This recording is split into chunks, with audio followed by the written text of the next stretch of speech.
unicorns. You might have heard that term used before to describe the female FPV pilot. I guess it's because there's so few of us, but there are more and more all the time. We have a Women of FPV Discord with over 60 female pilots in it. We aren't able to connect in person. We usually have to just drive across states and go to bigger events to even see each other, but we're able to connect online. So I'm chatting with Jenny, Pretty with Packs, and you're gonna quickly notice her beautiful soul. Her compassion for the hobby and the pilots in it is so moving. I hope you enjoy our chat.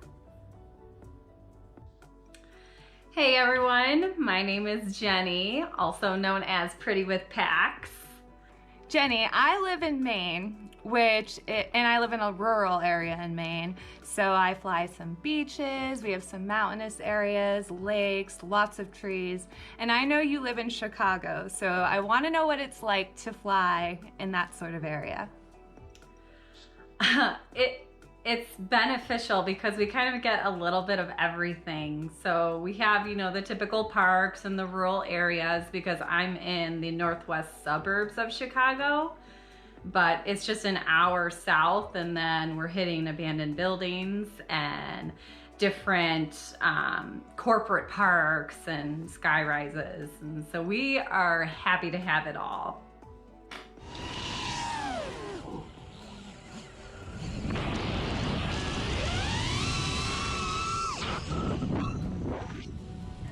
That's one thing that I've really been missing are the bandos.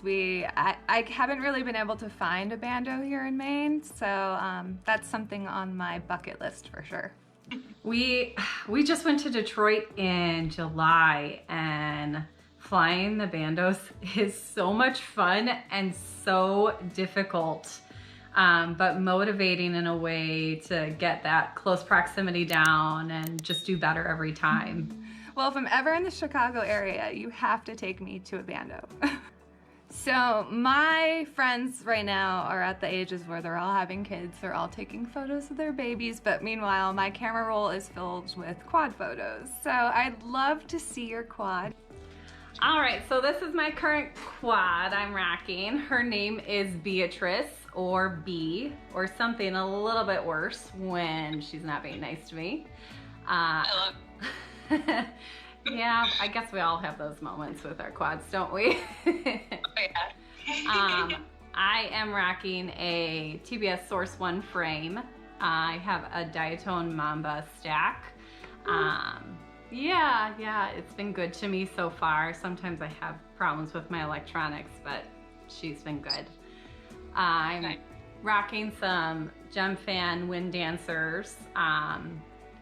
I like the Hurricanes too, but I'm type A, so I really like that these match my prints. I love that.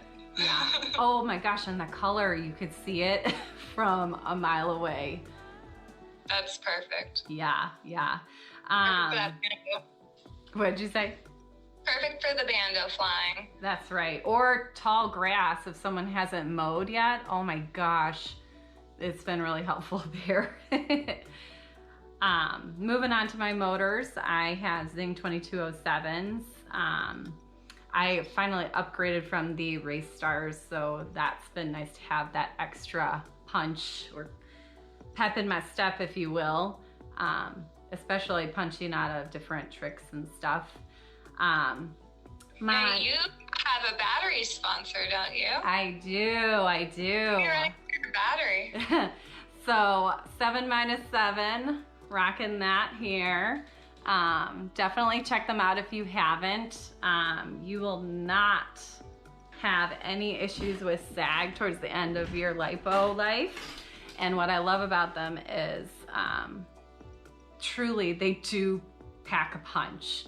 Anytime you're trying to get out of any sort of inversion or freestyle trick, it has helped me stay away from trees, helped me from hitting the ground.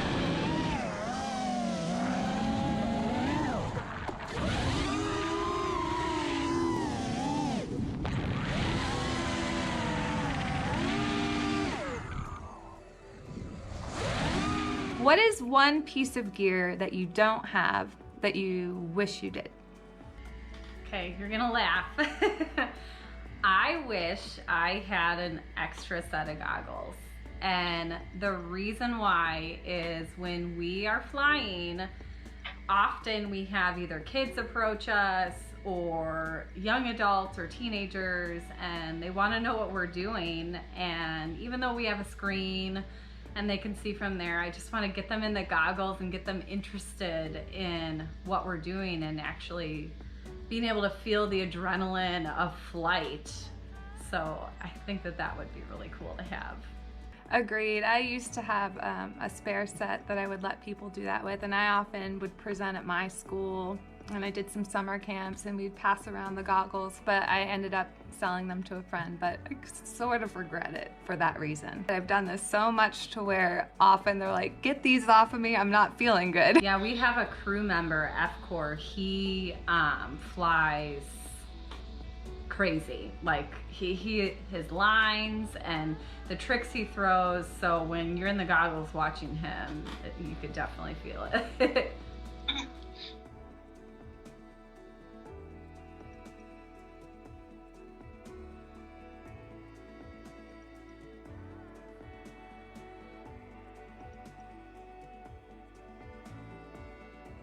Speaking of other pilots, is there a pilot right now who inspires you? From the very beginning, Thunder FPV out of Detroit has kind of always inspired me. I was lucky enough to meet him this summer, and I fangirled out a little bit, but don't tell him that. I swear every time I watch his footage, my mind is blown.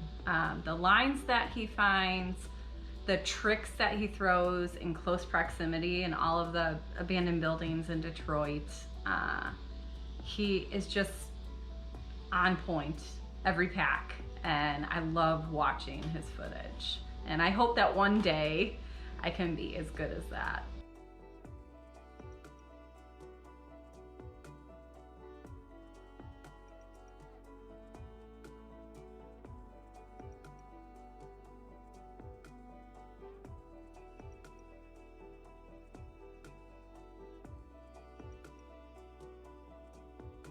I'm always jealous of your crew, I have to tell you, because I don't really have a crew where I am. It's really mostly me. Like, my husband flies with me, we do long range, he'll come and race once in a while. I love flying with the crew because we push each other. That's what I wish I had racing. I wish I had a few people within an hour that I could get together with and train with, because I don't push myself hard enough on my own, that's for sure. Yeah, I feel that. But a few packs by yourself feel good as well, because it's also great stress relief.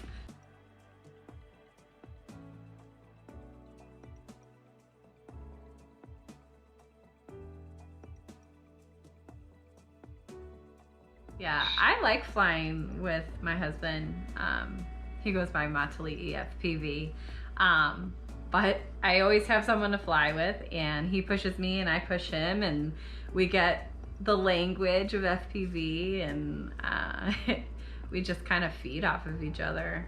Yeah, mine went to my last drone race. He comes every so often. He doesn't race every time. I'm overly into it. But he came to the last race, and he was a spotter for me, which was really nice. I never have a spotter. And I wasn't sure how it would go having your husband spot you. Like, would we do okay? And he was great. And I wish he would continue to do that and come to all my races and spot me. You listening? The rest of the world is, so he better get on it. I think Jansen was really happy when he got, I used to share his goggles, and then I got my own. But my makeup was all over his goggles. I shouldn't let anyone wear my goggles, because there's just like makeup everywhere. Yeah. Oh, true. And the other thing I learned, I never wear fake eyelashes, but there was one time that we were going somewhere and then I wanted to fly real quick. Yeah, those don't work in goggles. What is something you've learned that you wish you knew in the beginning? I was kind of told this in the beginning, but I think it's worth reiterating. The haters are gonna hate, truly. Our community, for the most part, is genuine people who want nothing more than to support and help one another. But there are a few that want to tell you how you should be doing things, or that you're not good enough, or that you're only getting things because you look a certain way. And it's important to just ignore them and be true to yourself. Your character will shine regardless of what those people think. The GemFan 10,000 follower giveaway, I had associated it with charity events, and then they had to cancel it and redo it because of people buying likes. I had someone reach out to me, and I don't know why it stuck with me, but it was just, they were like, this is not the way to get likes by saying that you're doing this for charity. This is not the way to win the contest. And it bothered me because, like, my core is helping people. I truly care about people, and I see that that's what the FPV community is about and what I love about it. And for someone to just critique my character like that when they know nothing about me, it just stuck with me for some reason. So while it would be nice to win the contest, it's not about that. Like, it was about doing something good. It's like the greater good. I've dealt with it a lot too, but I've had someone message me while I was at sports class last year in Daytona, which was the multi-GP national championship. So I barely got in. You know, I hadn't really been flying that long, so I was really grateful just to be there. I had somebody message me basically saying I was flying horrible, I didn't deserve to be there. I was told not to feed the trolls, so ignore them. What are some of your upcoming plans in FPV? We're going back to Detroit in about 3 weeks, so working on close proximity and being comfortable in abandoned buildings is on my list, and I'm just motivated to keep doing better and keep progressing and not crashing. Break less stuff, spend less money. Spend less money, I like that one. Where can we find you? Plug your social media pages. Well, so obviously Instagram handle is Pretty with Packs FPV. I recently got back onto Facebook. I took a break from that, but I got a new sponsorship with D-Quad USA, so they asked me to do a Facebook page. So again, Pretty with Packs or Jenny Ledke is how you can find me there. I do not have a YouTube channel yet, although the crew keeps pushing me to get one, so maybe one day. Yeah. I've been considering a Facebook page because I just use my personal Facebook page, and I wish I hadn't, but I'm not sure if it's too late. And I feel like my whole personal page has been taken over by drones. That's my plan. I took a hiatus, and now I just got back on there and changed everything over to FPV.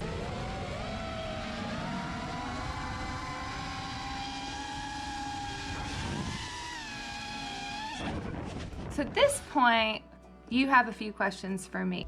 One of the questions I wanted to know was, is there something that you have tried in FPV that you will never do again?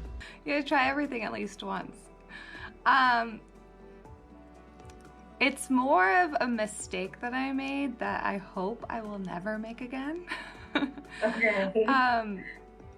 So my husband and I were flying this new spot. It was a marsh, and I was really excited. We have a few other people coming, one of which was going to be flying too, and I wanted to get in the air quickly because the spot was just amazing. So I rushed and got my gear ready and got in the air, and didn't really take the time to scope out the area to really find the best spot to stand when I was flying. So I kind of lost where I was because I was doing some tricks and everything looked the same. There were kind of snaking waterways, so I couldn't tell where I was anymore, and I fail-safed. We had to spend quite a long time looking for my quad. We did find it. There was a tiny piece of the propeller sticking out of the water and some sizzling happening underneath because it's salt water. So the majority of the parts were ruined. It kind of cursed the quad. It took me at least a year to get that quad up and running again. This was pre-Crossfire days, so hopefully that will help too, having Crossfire. My mistake is I rush to get ready and don't always put my Immortal T on. Oh yeah, I've done that once, yeah. I've done it more than once, and I'm just so excited to fly. I can't say I won't make that mistake again, but I'm gonna try really hard. So the other question I had for you was, I wanna know if there is someone or something that continues to drive you in our community. So staying motivated can be tough. When it comes to racing, I practice on my own. I have to set up my own courses, which is really time consuming. So that part of it, it's a little bit hard to stay motivated. But because there's so much variety in drones, you know, I can long range. My husband and I have been getting into long ranging, and he's kind of been chasing my drone around, and we've been flying like a mile and a half out. And working on flying farther, and Cinna whooping. This winter we'll be racing our whoops hopefully again. So there's just so much that you can do with drones that you can never be bored, and there's just not enough hours in the day. So the variety, and also just the relationships I've built doing this. I know I said I fly alone a lot, but when I race with multiple chapters. I race in Maine, I race in New Hampshire, and I've developed a lot of great friendships. These guys are hilarious. We change our they change each other's names in the system. I'm Mako Reactra, so anyone who has an O in their name now has slow. It's really nice to meet new people and to develop these friendships, both in person but also online. That's something that I was kind of pleasantly surprised by, is how kind people can be, both in person and online. The first real experience I had with the FPV community, I went to the protest in Washington, D.C. And I had only been flying for like 2 or 3 weeks at that point. But I met up with Little Stellar, Jamie, and it was like I had known all of them forever. It's funny, I did something similar after my husband and I got married. You know, I was joking about in the beginning, but it wasn't really a joke in my head. I was like, we should go to IO for part of our honeymoon. And he's like, what? He just thought I was joking. But then I kind of kept bringing it up, and I bought our tickets. And because we were doing a road trip anyway, so we went through like Philly, we went through DC, we were in Virginia, and then we went over to Indiana for IO. But when we got there, you know, we had only been flying mini quads a few months, so we were really fresh, and with all these really professional pilots who've been flying for years. But it was a blast. However, many people thought he dragged me there on our honeymoon, but we had to correct them and tell them that I was the one who planned that. It says love like IO. Right? And then we went last year, and someone proposed to his girlfriend at the time there, so aww. I guess that's true. Pretty soon people are going to be conceiving at IO. Oh, dang. It's probably already happened. It was so awesome because you don't get to meet the female pilots too much. So I met Jamie, I got to hang out with Lexi, Susan Smith, Junebug, who's Tang Ma, was there. I know I'm missing people. Aaron Paul was there. So many. It was really great. Yeah. And I think if it had happened this year, there would probably have been even more Every time I see a new female pilot, I'm like, yes, another one. Have you tried the HD setup? I would love one of those. I haven't. We have a few crew members looking at it. When we went out to Detroit, a few guys had it out there, but I didn't actually get in the goggles. I'm interested. I was talking to Jamie, and she was talking about just how incredible the contrast between things was and how well you could see compared to the typical goggle setup. So that's what intrigued me. I do so much cinewhooping and with water and trees, and there's so much reflection and branches that I crashed my cinewhoop last week into the water. Oh, shit. I have a great video that I need to edit maybe because, you know, I'm flying, everything's fine. I went a little further than I ever have, and suddenly I didn't see the ducks under me. They blended right in with the water, and they were startled by the drone and they took off, which looked really cool in the video. But then it startled me, and then I was like, oh, branch. And I kind of went under the branch, but immediately behind that was a limb. And I face planted and I was stuck there. So I'm like, what do I do? I'm just stuck here, you know, like keep running my throttle and hope it, I was like, someone run and go save it, but I'm alone. So I just let it drop into the water. Yeah. That's why I would love to have the new setup, because I feel like branches just come out of nowhere, and no matter what FPV cam I have, they get me every time. Do you whoop at all? Just for fun around the yard, and we have the crew come over and we'll do like a barbecue and try and set up gates, and it's fun though. And our animals love the whoops. 3 weeks ago, we were night flying and I had a fox go after my 5-inch.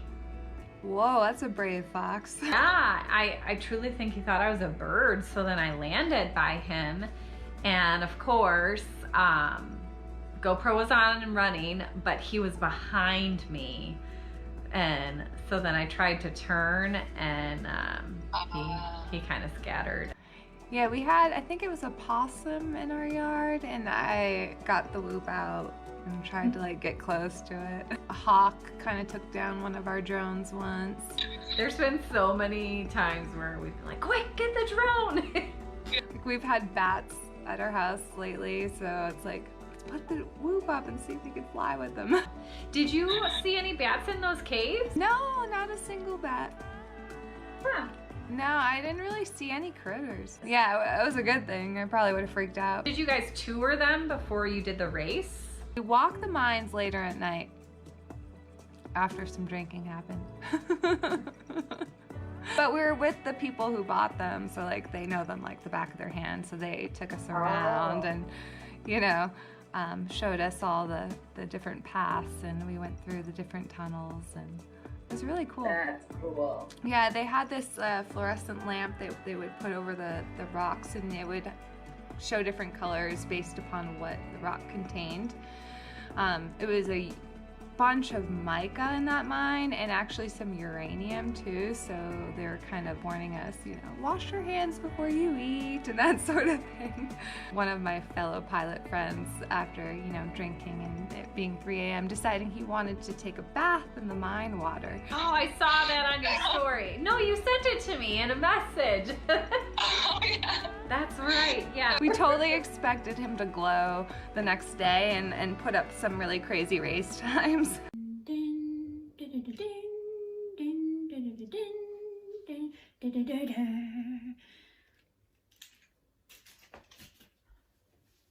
What are you still doing here?